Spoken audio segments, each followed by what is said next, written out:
Hey everyone, this is Shaurya Gupta and इस video में मैं आपसे शेयर करूंगा कि what is the best way to make notes of data structures and algorithms.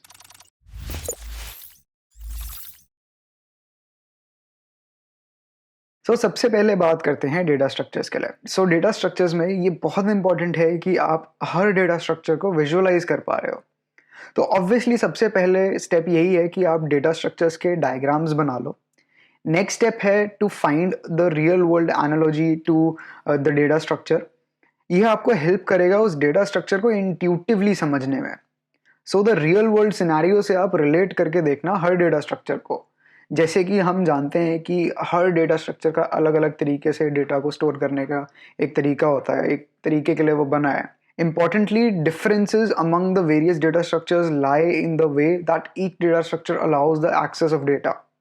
So as step number 3, note down the rules pertaining to particular data structure with regards to insertion of data, deletion of data, accessing particular data. Fourth step में जो आपने data structure पढ़ा है उसके पिछले सारे data structures से आप comparison करके देखो कि कैसे ऑपरेशंस उसमें डिफरेंट परफॉर्म होते हैं, इंसर्शन कैसे होता है, डिलीशन कैसे होता है। इससे आपको उन सिचुएशंस का पता चलेगा कि कब कौन सा डेटा स्ट्रक्चर यूज होगा।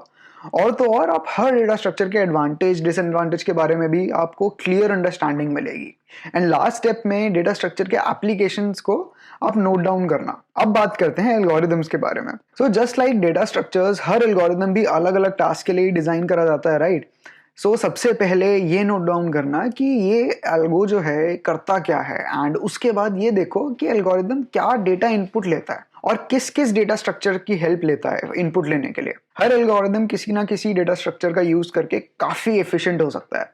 तो उस डेटा स्ट्रक्चर को लिख लो कि भाई ये इसका यूज करके बहुत ही एफिशिएंट हो सकता है, इसके प्रोज एंड कॉन्स लिख लो। फिर एल्गोरिथम को पढ़ना एंड उसके बाद उसकी कॉम्प्लेक्सिटी, जैसे कि स्पेस और टाइम कॉम्प्लेक्सिटी होती है, उसको नोट डाउन करना। एंड फाइनली अगर ऐसा है कि जो एल्गोरिथम आपने पढ़ा है उसके सेम गोल को अचीव करने के लिए और भी एल्गोरिथम्स हैं, तो फाइनली उससे भी कंपैरिजन लिख लेना कि कैसे ये इनपुट में डिफर करता है, टाइम कॉम्प्लेक्सिटी में डिफर करता है। तो यहाँ पे आपका एल्गोरिथम्स का भी आपका नोट टेकिंग कवर हो गया।